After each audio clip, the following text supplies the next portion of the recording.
go. That started. Okay, and do you have any questions before we begin? Nah, man, all good. No? All good?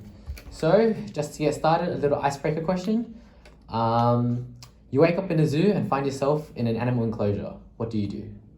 Ooh, I'm by myself in this animal enclosure. I don't know, are you? That's up to you, Sophie. Yeah. Inside an animal enclosure. I mean, I'm stuck in there, so I might as well make the most out. Like, what kind of animals? I mean, if kind of cool animals, but take some selfies with them, you know? Can I recreate the Lion King scene, maybe? You know, just. I mean, I'm stuck in there probably for a while, so I might as well have some fun. I mean, I do love animals and stuff like that. Might as well. Hope they don't eat me. I hope it's not like a lion. I'm like, oh shit, you know.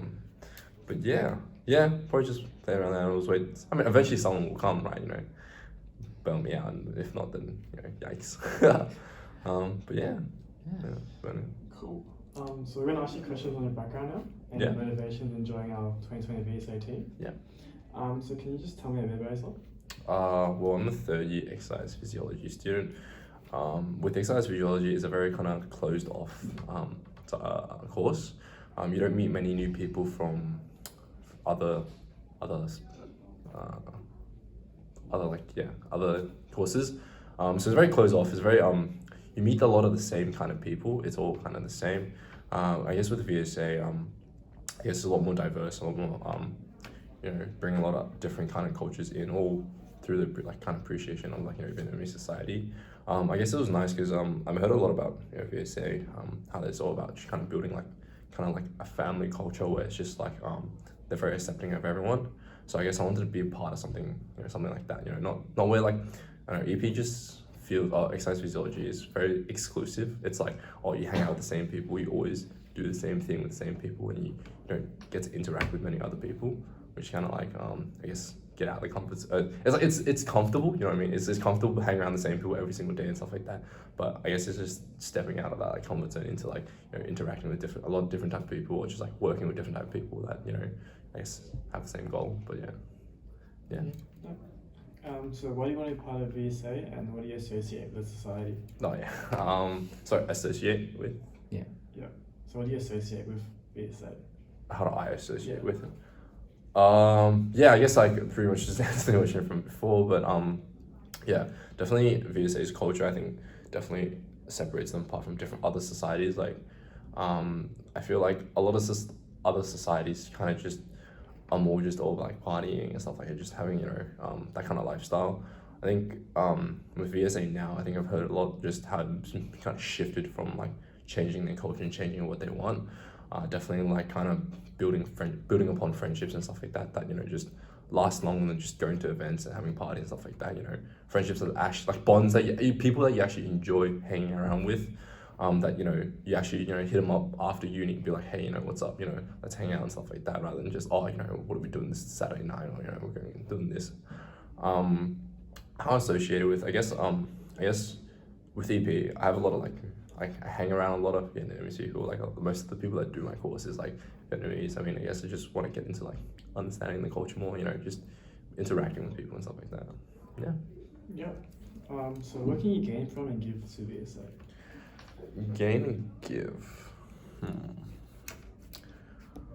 I guess what I can give. I guess I start off with what I can give. I guess give.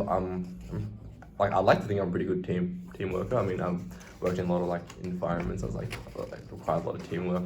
I mean, I think understanding how like when you work in a team, it's sometimes you don't always get the way you want. It's a lot about compromise.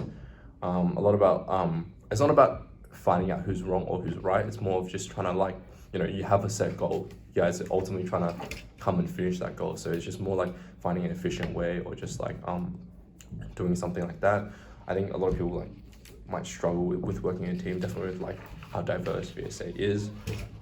Definitely have a lot of like different opinions on how things are. I guess it's just like be able to work in that team and just finish it is, I think, important to me, and I think I could probably bring. I guess with what I can gain, I guess, yeah, definitely just stepping outside my own comfort zone of just interacting with like different people. Again, like with EP, it's very exclusive, so you always hang around the same people, always you feel very safe. You feel like, oh, you know, it's not very challenging. It's just like, oh yeah, I see these people every day, we do the same course, we have the same lecture, same tune. I guess with VSA, it's just really putting yourself out there and just, you know, interacting with people that are just like definitely a lot different, I feel like, which was like, I guess it makes you feel uncomfortable. You say, oh, you're not sure how they feel, or like, you know, how just working with different types of people is just, yeah, just getting that experience of just working with different types of people. Yeah. So what motivates you to learn about your culture, and what do you suggest are the best ways people can connect and learn more about culture? What motivates, sorry, who's that again? So what motivates you to learn about culture? Yep. And the second part is, what do you suggest are the best ways people can connect and learn about culture? What motivates me? I guess what motivates me is not understanding a culture, like not knowing much about it. Obviously, when I guess you don't know something, you want to learn more about it. Definitely, I come from a Chinese background. We do have like kind of similar culture stuff like that, but there are like a lot of differences. And I guess it's just learning something new. It's like learning a new skill. I guess, you know, it's just like you're curious and you just want to find out what it's all about. You know, and I guess what helps with learning culture. I guess maybe like fully experiencing what it has to offer, just like you know, fully experience the Vietnamese culture, you know, their food, their social and stuff like food, like you know, I guess really diving into the deep end and just fully embracing it is probably the best way, you know. There's no real like, you know, set way. It's just like yeah. You should be aware that VSA is not exclusively for Vietnamese people and culture. As a society, we aim to celebrate Vietnamese culture in the university community. However, we also embrace, celebrate, and learn about all cultural backgrounds. In consideration of this, why do you think diversity is important to VSA and to yourself? Diversity is important. So I guess diversity, it being not exclusive. I think that's one of the strong points of, you know, VSA, being open to just everyone that, you know, has a common goal of appreciating the Vietnamese society. It being diverse, it offers a lot of range of different types of people. You know, to be able to, you know, you don't have to be from somewhere to appreciate a culture. Culture is just, if you appreciate it, then you know you can. And offering that out to other people, it lets, you know, different mind kind of people come. You know, they can bond over something, over the common thing. It's just, I guess, a great way to like open to people, like be open to people, not just like, oh, you know, you have to be this, do this to join. It just kind of, just openly allows people to appreciate something, and it doesn't matter where they come from, which is, So VSA is continually looking for a diverse team to bring bright, creative, and innovative ideas to improve our events. Next, we will ask you to pitch an idea. You'll be given 2 minutes to think about it and 1 minute to pitch. So the scenario is, VSA typically runs similar food events, social, sport, and charity events every year. Pitch a new idea to us and explain why this would be important to you. In your response, please discuss why it would be successful and what potential issues you might face. Sorry, can you just repeat the whole thing? Sorry. No. Sorry.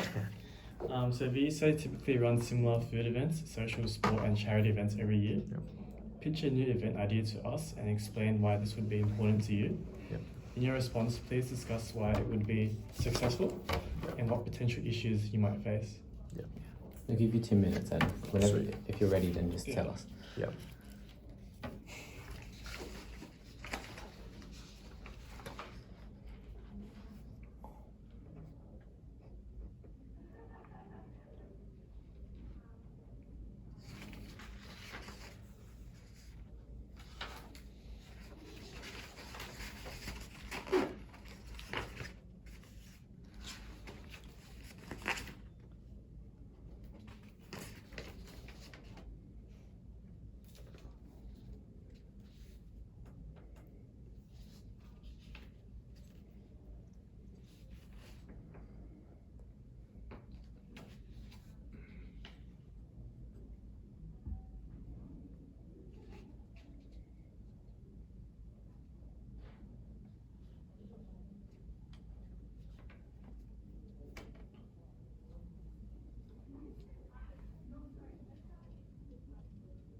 2 minutes. Yeah. Yeah. I guess at an event. Damn, that's actually a hard question. So I guess I guess one thing. I mean, a lot of the basic stuff. You're on food stuff. You're on sports stuff. I guess you can try and maybe run maybe get people to bring in something that thinks of what they think Vietnamese society is all about. Kind of like an intro kind of thing. Bring what kind of food they think it would involve, and then kind of just bring it in. Everyone can share and talk and just I guess express their views on what they think Vietnamese society is about. Obviously, since it's being so diverse, it's going to be people are going to bring what they think is, and there's no right or wrong answer. I guess it's just how they appreciate that culture. Why it would be successful? That's honestly pretty hard to say. It's really dependent on how if people come or not. Whether I guess it also would be people have to bring their own stuff in, which would probably be reluctant. But yeah, I guess the problems you would run into. I guess people really reluctant to bring stuff in or show up or even getting everyone in the area to disperse everything. It would be pretty chaotic, I guess. Yeah, and then I guess with especially if you're working in a team, you're trying to organize everything. Especially if it's a big event, it'll be pretty busy. You're gonna have to deal with conflicts that arise. Things where things should be placed or where things should be. I guess it's just to just figure out a way to fix it. I guess just yeah. I mean, with if you get overcrowded, sometimes you think only 60 people will show up. If 100 people come, you're oh no, what can we do to kind of fix this? Maybe just have an outside area and stuff like that. I guess just kind of fix problems. I mean, you never know what problems. You have the common problems that come up, but you never really know what problems will come up. I guess it's just gauge how it is and just fix it as it goes. Yeah. So now we'll be moving on to personal insight questions. So questions will require self-reflection and allow you to think deeply about your current skills. Yeah. So please be as honest as you can, since there are no right or wrong answers. Yeah. So first off, what personal qualities are you most proud of, and what qualities do you aspire to develop?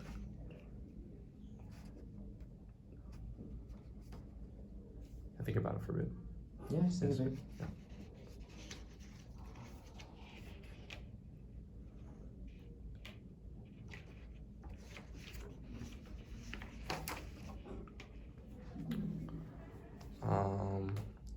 I guess.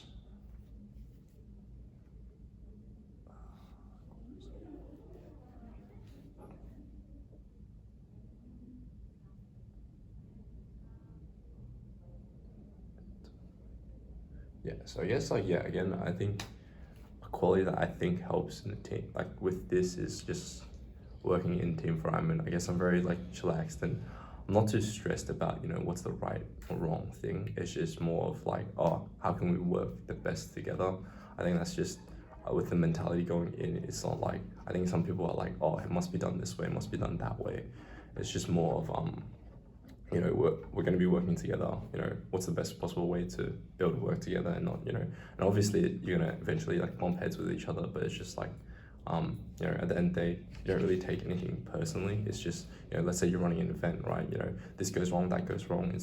It's and someone maybe get angry or whatever. I guess I really understand that it's not personal. It's not you're doing this because you have something against me. More it's just team environment or whatever that affects. And at the end of the day, we're still good friends, and it's just that I think, especially in a lot of teams, people take it really personally. I think that's something that I don't really do, or not do, as in that I can understand. Something as improve on, I guess, definitely interacting with people. I think I definitely still struggle with interacting with different types of people. I always kind of go back to what I'm comfortable with, just interacting with people that I get along with, or I understand, I can relate to on a personal level. Definitely interacting and working with people that are different to me definitely is sometimes something I really want to work on. But yeah. So what do you anticipate will be the greatest challenge of joining the team, and how do you plan to handle this?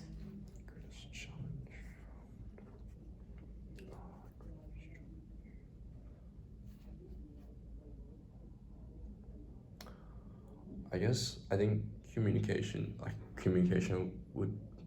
is probably one of and being on time, not on time, but like being accountable for the things you do. Having such a big team, of running a VSA, I guess being able to communicate with everyone on getting events run on time, or just telling people that I'm like just communicating. Or let's say you can't complete something, but then just being able to like tell them, be like, hey, look, I'm really busy this week. I'm struggling with this, and just being on top of that, being just openly communicating with everyone. I think that sometimes you're so into it, you're like, oh, I want to finish this. You just get so into it yourself that you forget that you also have a team supporting you. You also have a lot of team members that are willing to work with you. I guess that's yes, especially during like frustrating times, you're like, oh, maybe I do everything myself, and like I think that's I think that's a mentality that, especially when you're working in a team, that you can struggle with. And I think like that's probably is one of the greatest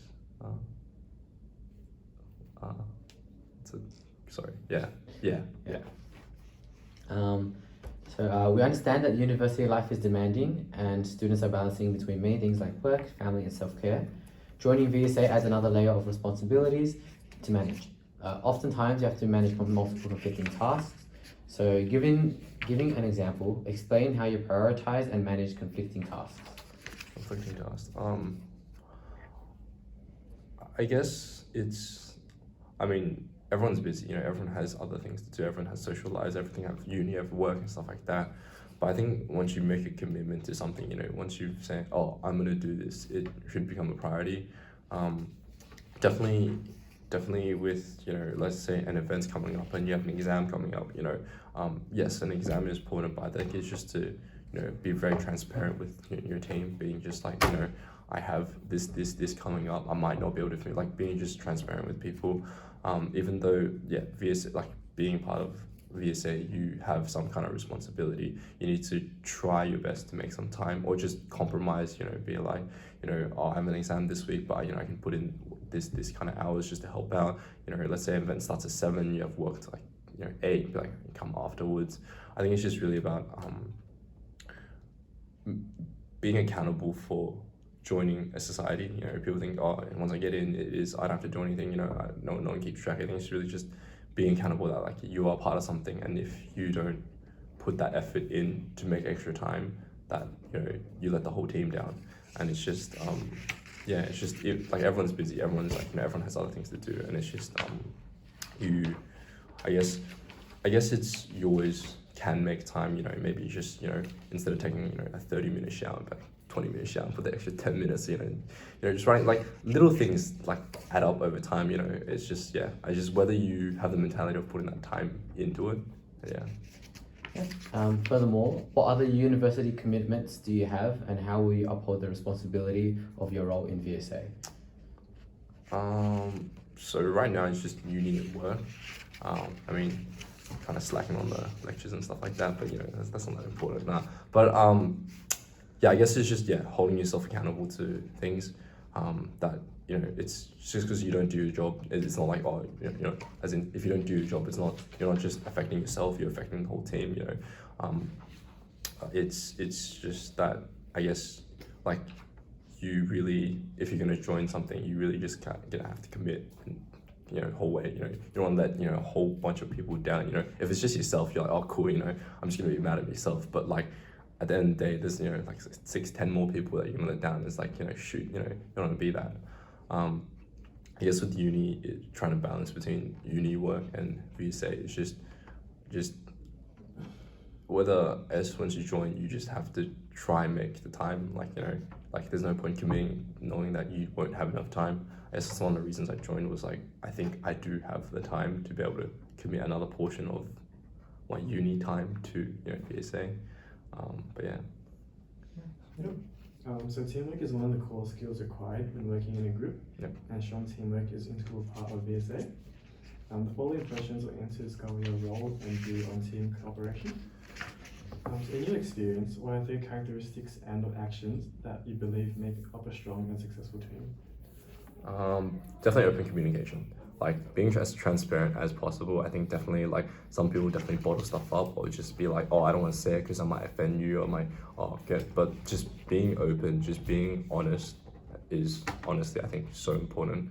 I think a lot of people are like, oh, this might not matter what I say. Oh, it doesn't matter. It doesn't matter what I think. But I think it's just having that openness of just saying, or like let's say you're frustrated one day, being able to just be like, hey guys, I'm feeling like shit today, just be able to talk to people about it, so they can help you. That definitely really helps. I think once you close off that communication, it's just like you kind of just close yourself off to everyone, and it's like no longer a team. It's just six, 7 individual people just doing what they want to do because no one's talking to each other. I think also being considerate and understanding is super important. Especially during teamwork, it's like you shouldn't. Some people be like, oh, you have this task to do. You shouldn't be like, oh, why didn't you finish this task? Why didn't you do that? Maybe just really understand, what stopped you from, completing this, or just maybe put yourself in their shoes to see, maybe they had other commitments and stuff like that. And it's just like, you shouldn't worry about like, oh, this is your task. This is solely something you should do. If you have some spare time, maybe help them out. Maybe they're busy. Just you shouldn't count. Oh, this is specifically said to you. That's all you have to do. Once you're done, you're done. It's not really like that. Like that's how it works in a team. It's more like, oh, I've finished my part. Or how can I help in this part? Help in that part. Just being more considerate and understanding of people. That's really important. And I think being just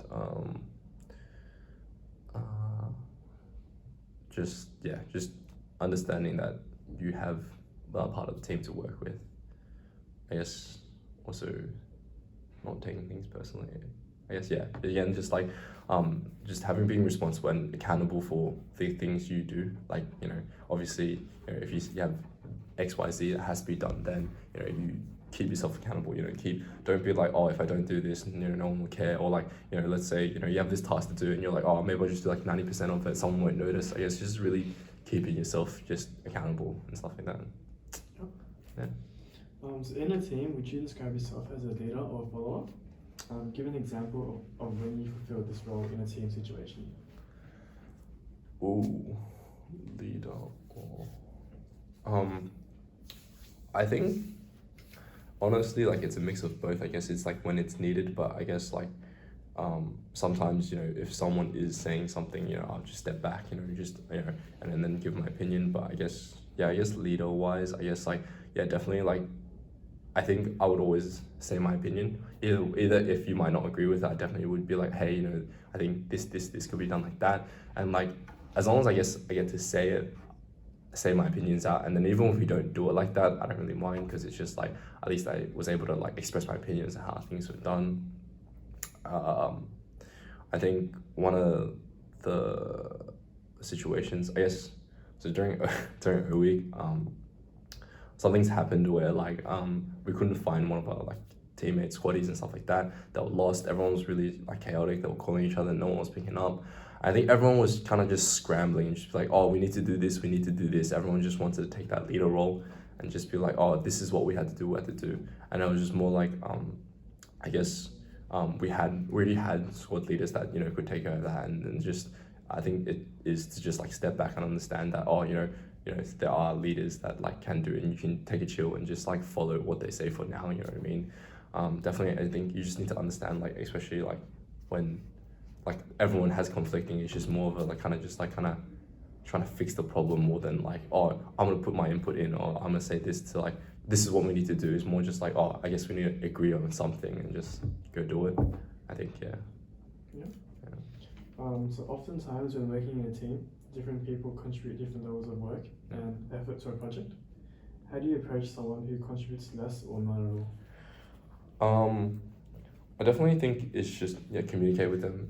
Be like, how come this, how come you're coming to events, or how come you're not putting as much effort in.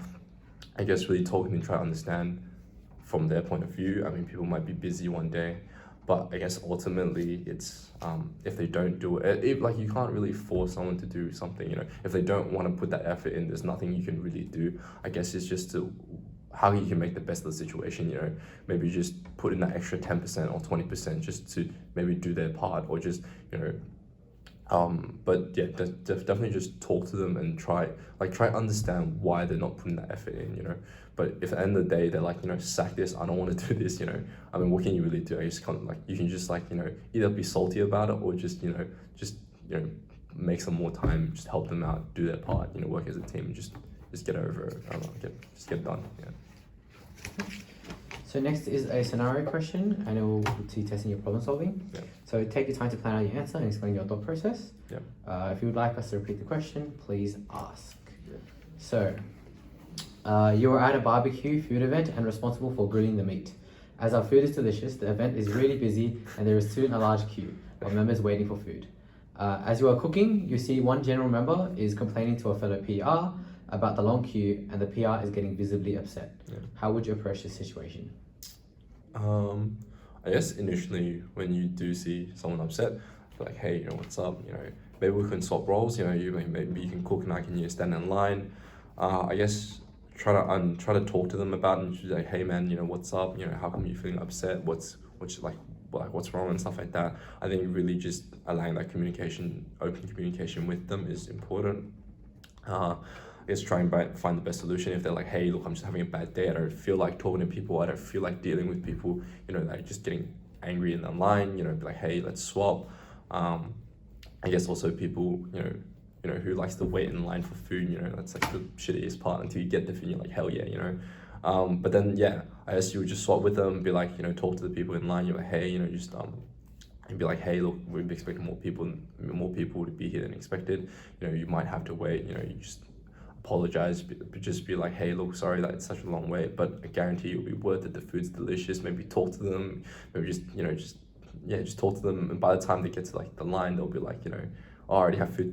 They won't even notice the time is gone. I think it's like having people to interact with people waiting in line. I think that's one of the good ways to deal with waiting in line, because like once you start talking to people, they forget about, oh no, we have to wait so long for this, and by the time they're there, like, oh shoot, we're already there, you know, now you got good company and your food, and it's just like, yeah, I think it's just really just understanding how the other person feels. Like, you know, if you put yourself in their shoes, it's like, you know, I don't want to wait 15 minutes, you know, for food, and yeah, just offer them solutions and stuff like that, you know.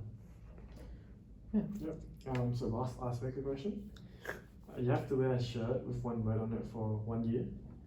What word would you choose and why?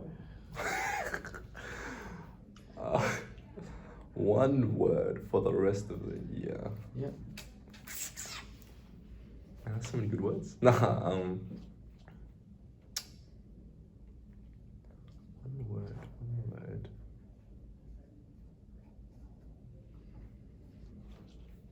I'm not gonna lie, so post-Swiftie, not many people know this about, I think, but like I'm a huge Taylor Swift fan, and even during like one of the events, I was wearing like a Taylor Swift badge throughout the whole week. I mean, I'm not gonna lie, I mean, I'm not ashamed of anything, like before I was, but now I'm like, hell yeah, just gotta embrace it. She makes pretty good songs, not so recently, but like, but you know, the old school songs are pretty good. But yeah, hell yeah, Swiftie, bro, just to fully embrace it. Used to be closet Taylor Swift fan, but now it's just like whatever, bro. Yeah. That's so good. Alrighty, so yeah, that concludes the main portion of the interview for today. We'll just ask you a few questions about your availability and commitments. Yeah. These will be unmarked, so don't worry. Yeah, sweet. So what days do you attend university? So I got class Tuesday, Wednesday, Thursday, and then normally I have work Friday, Saturday, Sunday. Yeah, but it's like super flexible. It's like super chill. It's like, you know, I think they like only have 1 week to be like, oh, you know, I can't work this day, and they're like, all right, yeah. Do you have any work or other society commitments? And if so, how many days/hours? It's just work. Normally work is like really dependent. Sometimes like 15, sometimes like 25. Really dependent, but it's normally pretty much on the weekends. So it's like Saturday, Sunday, and it's normally nighttime shifts to like, I work at a bar, so it's like 4 a.m. So it's like pretty much when everyone's all the events are done, you know. Unless you know, nah, but yeah, pretty much, yeah. Yeah, and just to check, are you able to attend the following compulsory dates? The inaugural meeting on the 10th of March, and the retreat, which is 19th to 22nd of May. Yeah. Yeah. Well, good. Sweet. So, thank you so much for taking the time to apply and attend the interview today. We've had an extraordinary amount of applicants, so congratulations on making this far. Sweet. You will hear from us by the end of this week on the Sunday. Just a note, due to the higher number of applicants, it would be best not to share the questions you have been asked today, as it only disadvantages yourself. Do you have any questions for us? No, I think that's No? all good. All good. So nice. Thank you so much, Kelly. Thank you. Thanks for coming in. Cheers, man. Cheers, man. Cheers. Gonna go continue studying or something now? Oh, I'm gonna go bowling. Bouldering? Bowling? Bowling. Yeah, Ah, bowling with my bowling. girlfriend. Yeah. Ah, I haven't seen each other in like 2 weeks. And it's like, Cute, it's like this. Yes. It's good. It's like, yeah, everyone's just busy and then like midterms is coming up. I'm like, Yeah, gotta it's like study. now's the time to do it. Yeah, I know, right? Yeah. It's like the bludgeoning period is almost over. I'm like, shit, gotta cram Yeah. now. Alright, see you Kelly. See you guys. See you, man. I was gonna say, Wait, what? I'm not eating this. I'm out of here. where's Ben? Wait, no, count marks. Fuck, I went over. That's fine.